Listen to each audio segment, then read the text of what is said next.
My name is Sarah. Sammy and I met at the university in Kabul. He studied engineering, and I studied literature. He always said, "You will write our story one day." I laughed and told him, "Then make it a happy one." He promised he would.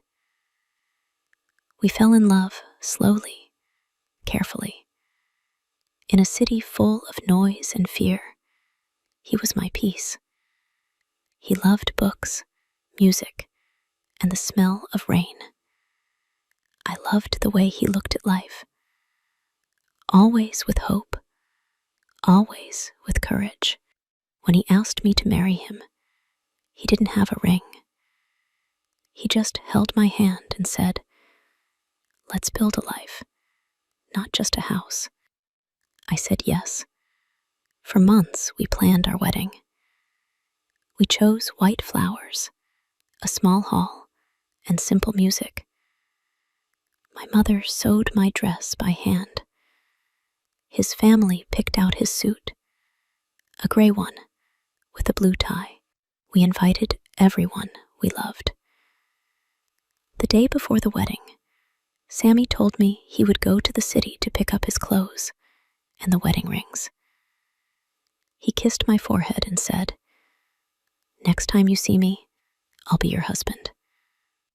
That was the last time I saw him. I still remember the morning.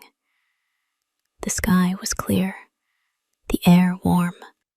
I spent the day decorating the house with my sisters, hanging ribbons, folding napkins, smiling every minute. Then my phone rang. It was a loud sound first. Screams, sirens, confusion. Someone said there had been an explosion in the city center. I froze.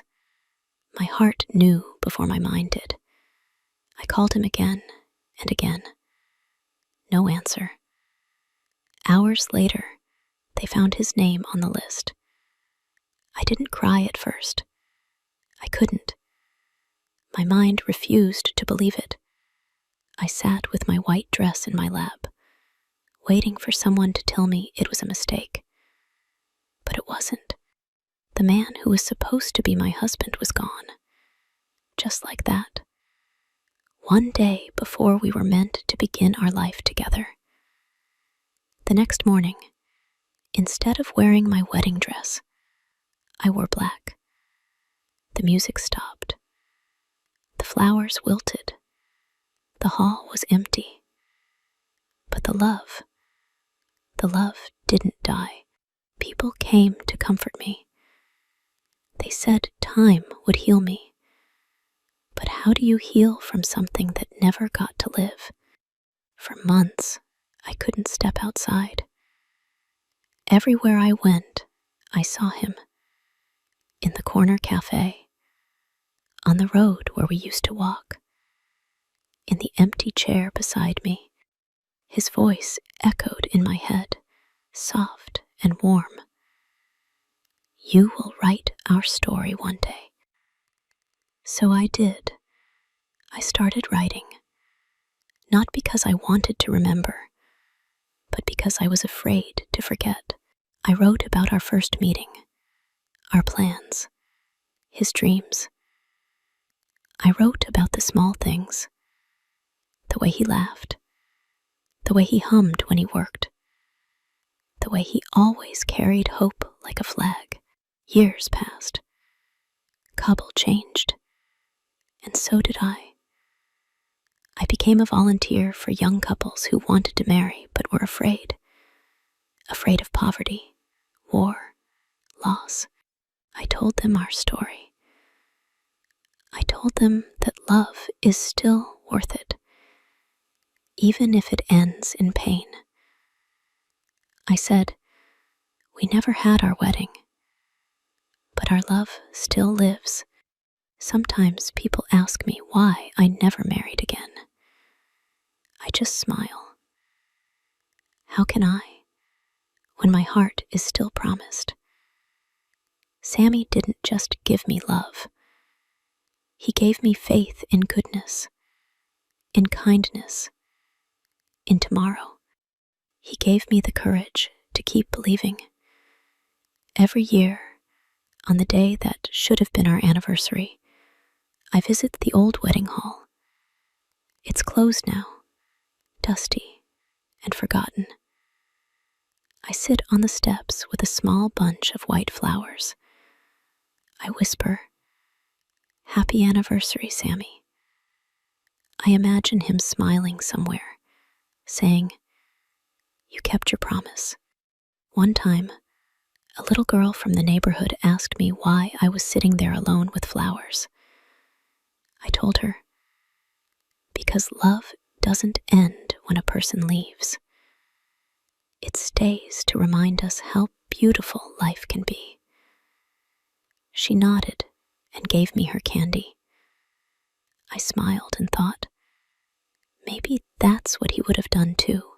Now, whenever I help a young couple plan their wedding, I always remind them.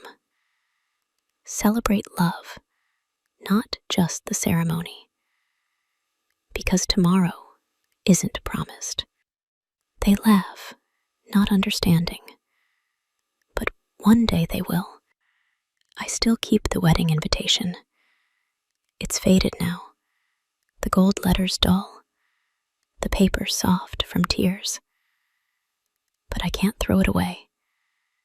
It's the only proof that once I was loved deeply. That once someone dreamed of a future with me. Sometimes at night, I light a candle beside the card. The flame dances, and in that light, I see him, standing in his gray suit, smiling, waiting. I close my eyes and imagine walking toward him, finally saying the words we never got to say. I do, but when I open my eyes, it's just me and the candlelight flickering on the wall. I couldn't save him, but I could keep his love alive. And I have. Love doesn't always end in weddings. Sometimes it ends in silence, in an empty seat, in a card without a name. But if it's true love, it doesn't die. It becomes part of who we are. So, yes, I once had a wedding card, but no groom. I had a promise, but no tomorrow. Still, I am grateful, because for a brief, shining moment, I knew what it meant to love without fear. And that, I think, is enough.